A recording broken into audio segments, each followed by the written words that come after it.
If a force is exerted on a container such that the volume is reduced to half, then the temperature of the container will. Question number 1 है.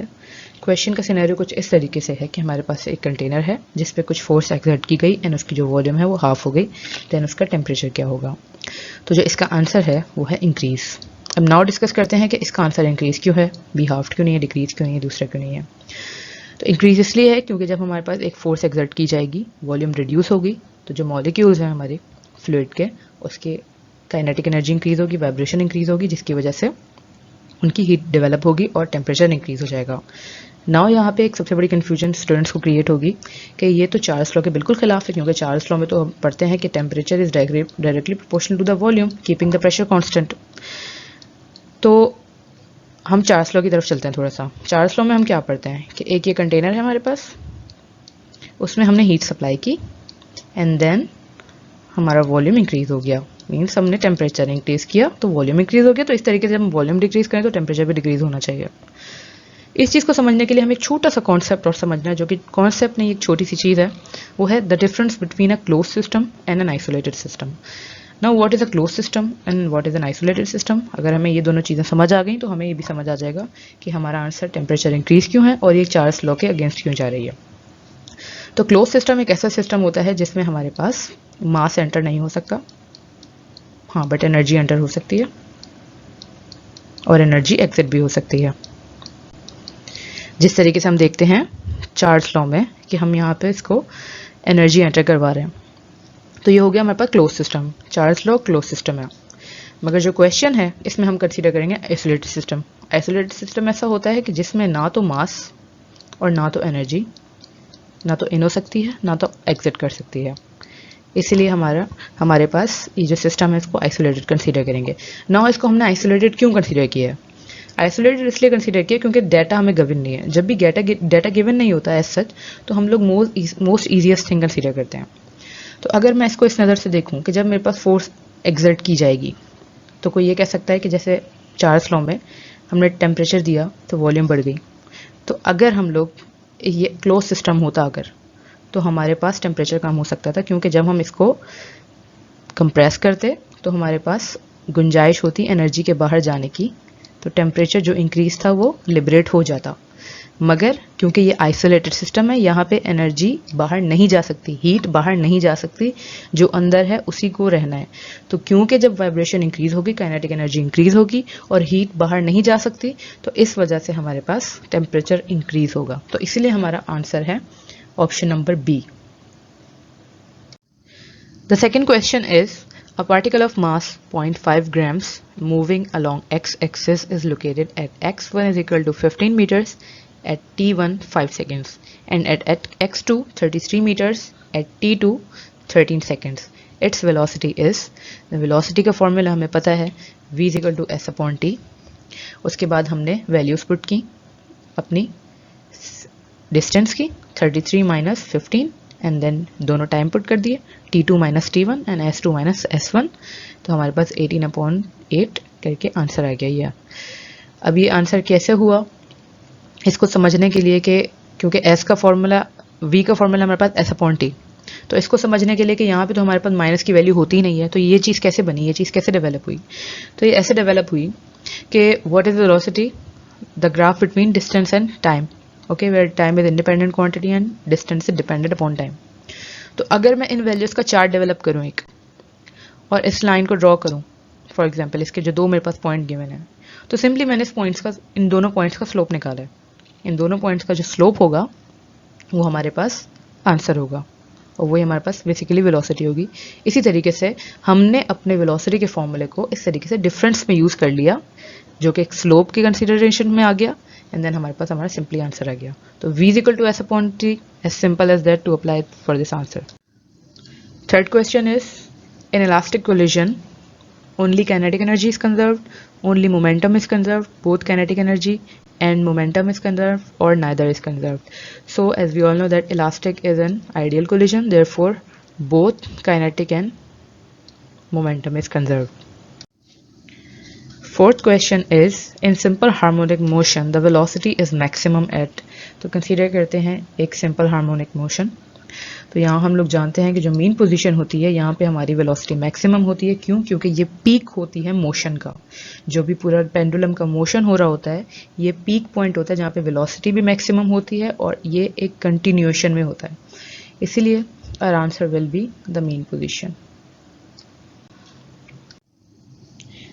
Now question number 4 is a body of mass 3 kg kept to a table of height 2 meters is displaced 2 meters.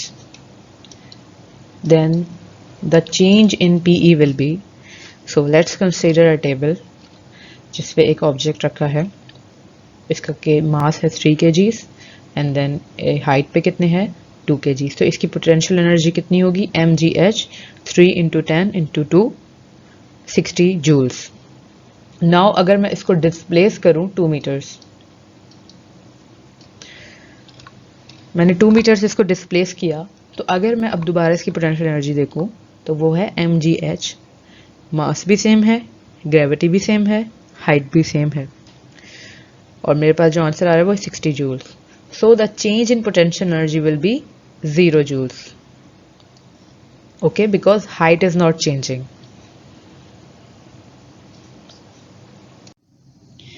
If a vector is divided by its magnitude, then the obtained value is, so if there is a vector A and it is divided by its magnitude, then what we are left with is the unit vector.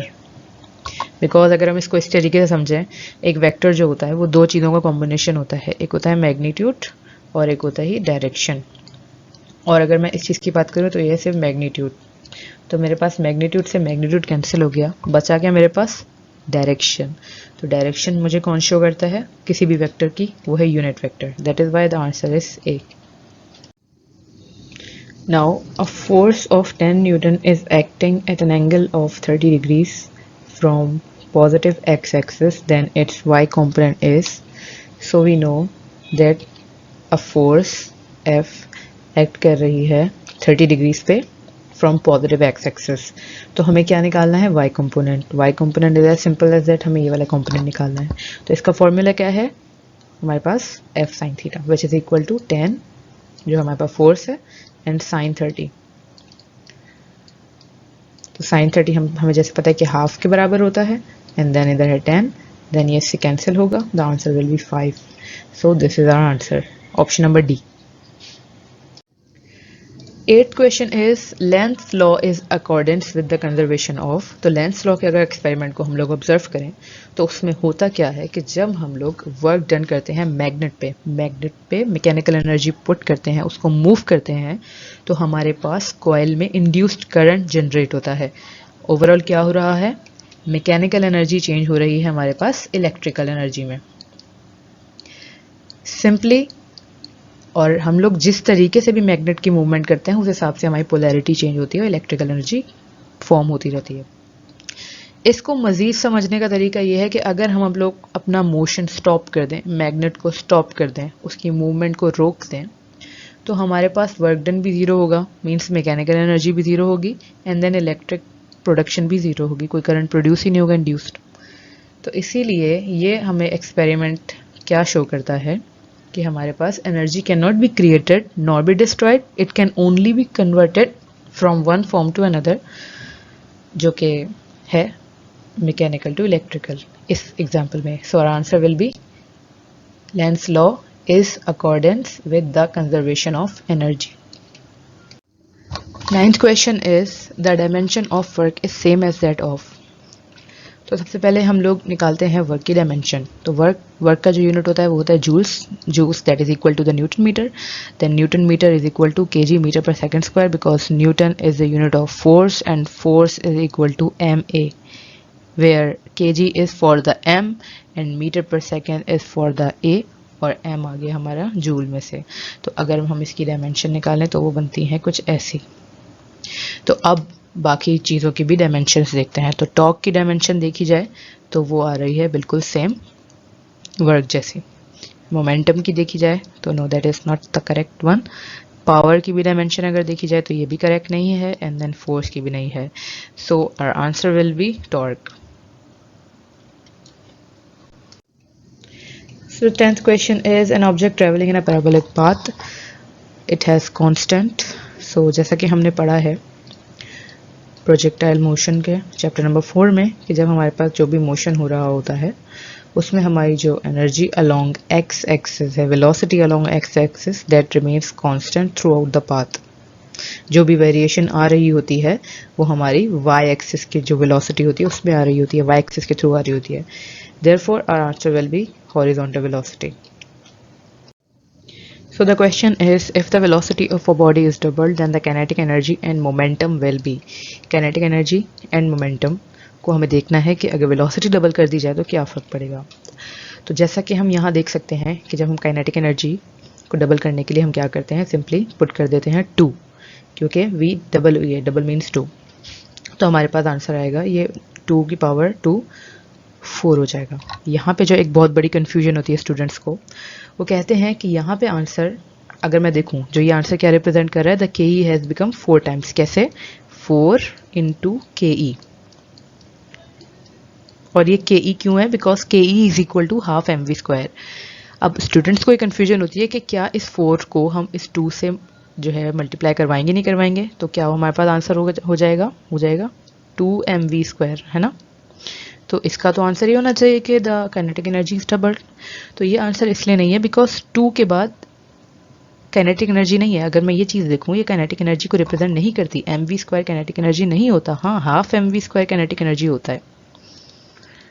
तो इस तरीके से अगर मैं यहाँ देखूँ तो जो 2 था मेरा, उसको मैंने स्क्वायर करवा के बाहर ले आई 4, एंड देन मेरे पास एक अलग काइनेटिक एनर्जी बढ़ गई. इस तरीके से अगर मैं मोमेंटम में देखूँ तो मोमेंटम में जब मैंने 2v पुट किया तो मेरे पास 2 बाहर आ गया और मेरे पास मोमेंटम एज इट इज रखा गया. तो मेरे पास मोमेंटम कितना हो गया? 2 टाइम्स.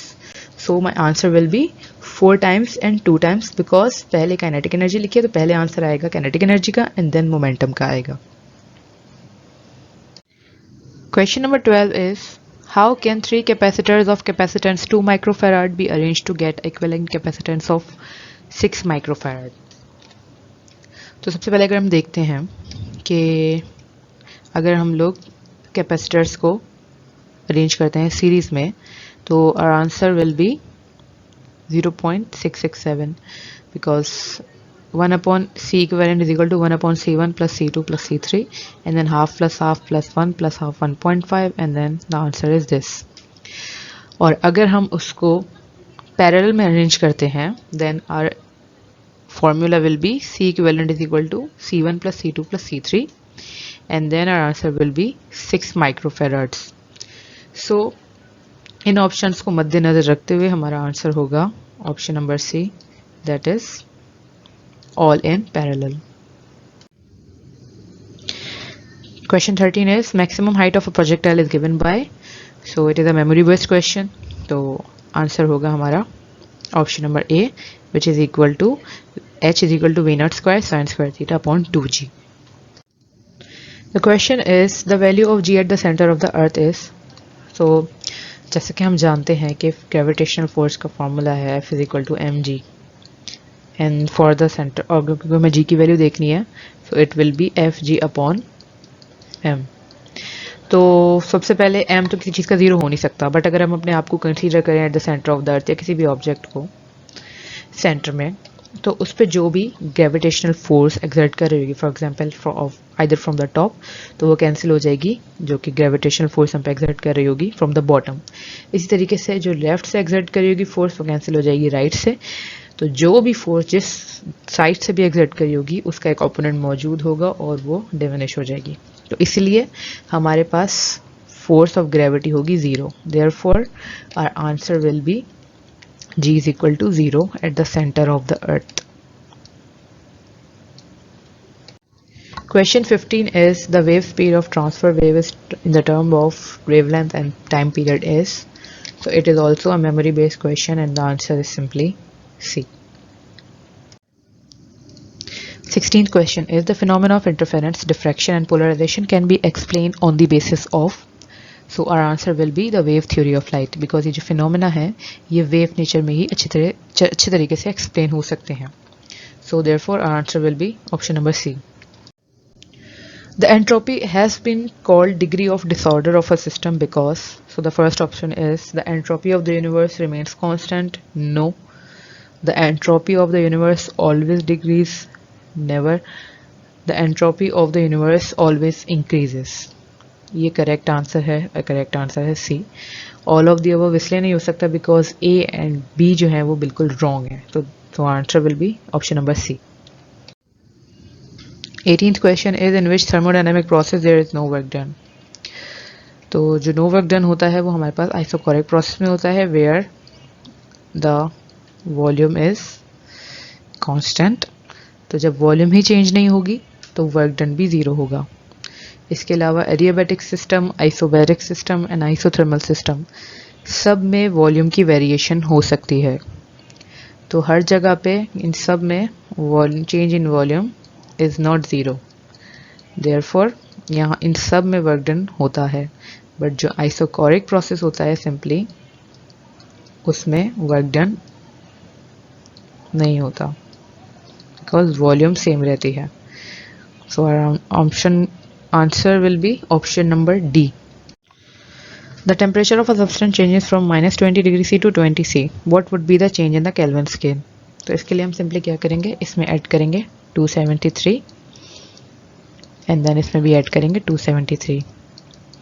तो हमारे पास क्या आंसर आएगा 253 और यहाँ से आंसर आएगा हमारे पास आएगा 293. तो इन दोनों का जो डिफरेंस है ये केल्विन और ये भी है केल्विन. तो इन दोनों का जो डिफरेंस है हमारे पास है वो है 40. So our answer will be A. Coulomb's law resembles with, तो जो कूलम्स लॉ है वो सबसे ज़्यादा रिजेंबल करती है न्यूटन्स लॉ ऑफ ग्रेविटेशन में. क्योंकि अगर Newton's law of first motion देखें, सेकंड लॉ देखें, लॉ ऑफ एनर्जी देखें तो ये सब डिफरेंट है. मगर जो law of gravitation and Coulomb's law exactly same होती है. इसमें से वैल्यूज़ का फ़र्क होता है और इसका कॉन्सेप्ट भी तकरीबन एक जैसा होता है.